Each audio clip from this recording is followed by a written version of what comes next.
Ada riwayat orang yang mati bunuh diri itu akan kekal di neraka selama-lamanya karena dia tidak suka dengan takdir Allah. Dia marah kepada Allah. Akhirnya dia putus asa, dia bunuh diri. Dia pikir bunuh diri itu akan lepas dari penderitaan. Oh, salah banget. Padahal bunuh diri itu adalah seolah-olah gini, seolah-olah tuh kita sedang dikejar kucing kecil. Oh, dikejar kucing, lari ke kandang singa.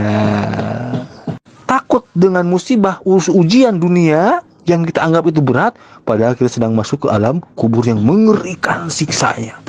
Yang tidak akan ada istirahatnya di dunia, kita secapek-capeknya bisa tidur. Ada tidur, ada istirahat, bisa minta tolong sama orang. Seberat-beratnya ujian dunia, masih bisa makan, masih bisa istirahat. Masih bisa santai, masih ada waktu untuk berpikir, bertobat. Di sana, nggak ada waktu tidur. Nggak ada waktu minta tolong pada siapapun, nggak bisa minta tolong siapapun. Bener-bener dihantam terus dengan siksaan. Siang malam sampai kiamat, dilanjutkan lagi nanti di neraka terus. Nauzubillah ya. Kita pikir ujian ini sangat berat. Saking beratnya membuat kita putus asa. Padahal kalau kita pernah masuk ke kuburan, pernah mati, pernah ngalamin sakaratul maut, pernah ditanya oleh malaikat Munkar Nakir dalam kubur, tahu siksanya yang dahsyat, mending kita 1000 kali tersiksa di dunia. Kalau pernah ke sana. Berhubung kita nggak pernah ke sana, belum pernah merasakan sakaratul maut, belum pernah merasakan fitnah kubur, di kubur sendirian, kegelapan, ya kita akan berpikir, yaudah deh, mati aja deh. Karena akan menyelesaikan masalah gitu. Bukan menyelesaikan, menambah berlipat-lipat, berjuta-juta lipat masalah. Jangan bodoh. Kecuali pernah mati, kemudian tahu kondisi alam kubur itu begini, enak. Kemudian dihidupkan lagi, terus banyak masalah, mau mati lagi, itu wajar. Pengen mati lagi karena pernah ngalamin mati. Ini belum pernah ngalamin mati. Sakaratul maut belum pernah. Padahal kita itu lebih gila lagi, lebih dahsyat lagi. Dan nggak akan ada nggak bisa kembali lagi, nggak bisa diulang lagi, nggak bisa tobat, nggak bisa aku menyesal, nggak bisa. Kalau dunia masih bisa, ya Allah aku menyesal, masih bisa ada kemungkinan, masih kesempatan. Maka jangan, demi Allah nggak boleh. Kalau mau maksa nih, ya udah aku bener-bener nggak kuat. Memang sebesar apa ujiannya sih sampai nggak kuat? Sebesar apa ujiannya sampai nggak kuat?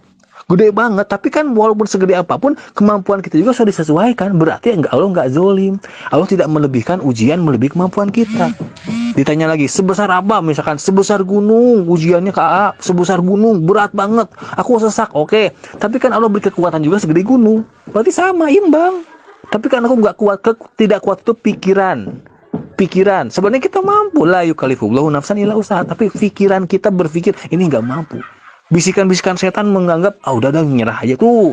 Kita mampu, demi Allah nggak mungkin Allah memberikan ujian melebihi kemampuan kita. Yubtal abdu ala hasabi dini. Hadapi seberat apapun, demi Allah, hadapi, kita mampu. Berat bukan berarti tidak mampu kita angkat. Berat itu mampu kita angkat. Berat belum tentu kita tidak mampu. Ini MR berat nih, tapi kan bisa diangkat. Nah, hidup berat tapi masih bisa dijalani. Makanya harus merapat terus dengan agama, dengan ilmu, agar kita kuat, benar-benar merasa, optimis, saya kuat gitu. Jadi ujian yang diberikan kepada kita nggak ada apa-apanya dibanding ujian-ujian yang diberikan kepada kaum-kaum terdahulu. Nggak ada apa-apanya. Tapi kenapa kita merasa cengeng? Mohon maaf, merasa cengeng, merasa berat, karena kita kurang ilmu, kurang persiapan. Seseorang, kalau ibu kan misalkan pengajar, ibu sekolah, ibu guru kan.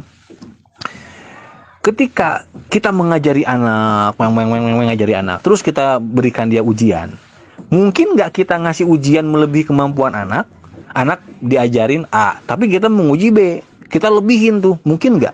Nggak mungkin. Kita hanya akan memberikan ujian A, anak dulu diajari A, mampunya A. Misalkan ibu mendidik SD ya. Terus ibu kasih ujian SMA, nggak mungkin ibu kan? Ibu nggak, apalagi Allah nggak mungkin ngasih ujian lebih kepada kita. Allah sayang banget, sudah disesuaikan, mampu. Tapi kalau anaknya cengeng gimana? Ibu aku nggak mampu, Bu, aku nggak mampu. Misal padahal ibu tuh udah ngasih ujian ya sesuai dengan kemampuan dia. Ibu sudah ngasih ujian sesuai yang pernah ibu ajarkan kan. Tapi bilang anak, aku nggak kuat, aku pengen bunuh diri. Ibu mau bilang apa sama anak itu? Mau bilang apa? Nah, kok kamu nggak mampu? Kok kamu pengen bunuh diri? Aku nggak kuat, Bu. Ternyata setelah kita lihat, oh anak ini memang jarang masuk, jarang sekolah.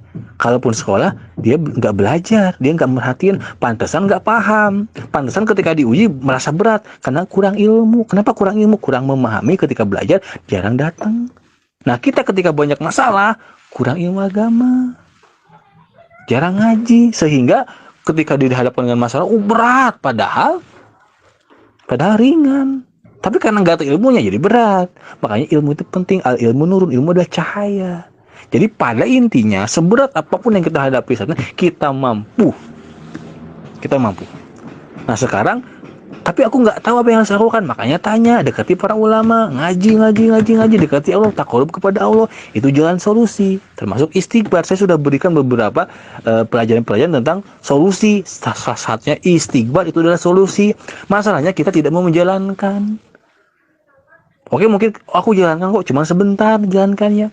Karena nggak gerusuk-gerusuk pengen cepat berhasil gitu, pengen cepat masalah beres. Enggak, ada ujian dulu. Aku udah istighfar tapi belum selesai masalahnya. Ya tidak secepat itu kan diuji. Kita itu kadang nggak mau lama kalau perkara kayak gini ya. Pengen instan terus. Yang namanya instan tuh nggak baik. Mie instan, makanan instan nggak baik. Allah lebih tahu yang baik bagi kita. Sabar. Tahu Allah nggak akan melebihkan ujian. Terus istighfar, nanti ada solusi. Jadi nggak kepikiran mau bunuh diri.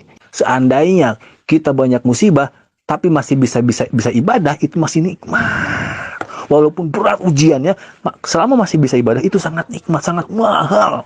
Masih punya napas, bisa ibadah sangat mahal. Dibanding banyak harta, jabatan tinggi tapi sudah di alam kubur, nggak bisa ngapa-ngapain.